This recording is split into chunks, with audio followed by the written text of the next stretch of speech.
Hi, and welcome back to another video at the Marriage and Family Clinic. My name is Amanda Cummins. I am a therapist here at the clinic, and today I wanted to talk to you about how to have a more satisfying, intimate relationship with your partner. So specifically, I want to talk about physical intimacy and your sex life with your partner.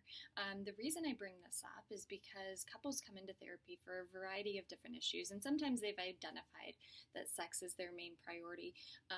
But most commonly, we have couples come in saying that they're struggling to communicate with their partner. They feel like they're not as connected as they once were. There's trust issues. Maybe there's an affair that happened. A plethora of different things couples come in for. And as we start talking about it and dive deeper into what's bringing them in, I would say more times than not, it comes to the surface that couples are not satisfied with their sex lives and the physical intimacy with their partner. So what I want to do is provide you some tips to have a more satisfying, intimate relationship with your partner. So I'm going to talk about 4 things today, 4 tips for you. The first one is to have a conversation with your partner about sex and physical intimacy. So with that in mind, I want you to have an open and honest conversation with your partner where both of you are able to share what you're thinking about your current sex life. Where would you like it to go? What are things that you like? What are things that you dislike? What are things that maybe you want to experiment with but haven't been able to tell your partner yet? And so as you're having this conversation with your partner, it's really important to keep an open mind. So that means be open to what your partner's saying. Maybe they have not felt courageous enough to tell you up until this point, but that's the point of having the conversation, is to learn more about your partner and where they're coming from. Make sure that you have a non-judgmental approach. So if they suggest something that kind of throws you off a bit, that's okay. That's something for you guys to work on. And again, be curious about where they're coming from and what it is about that that's making them interested in it. The second tip for you is to prioritize having sex. So when I talk to couples about sex, I would say very often couples say that it's hard to find the time to be intimate or have sex with their partner. And I get it.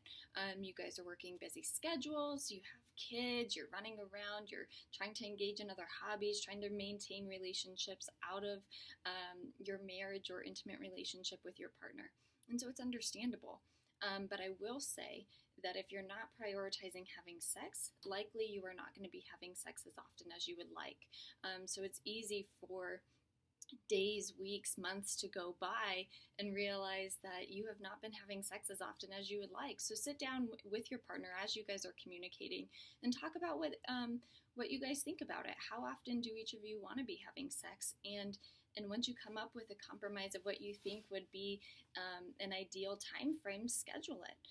Because sometimes with the hectic schedules of our lives, if we're not scheduling it, we're not going to be doing it. The third thing is experiment. And so if there are things that you and or your partner want to try that are new within the realm of physical intimacy and sex, experiment.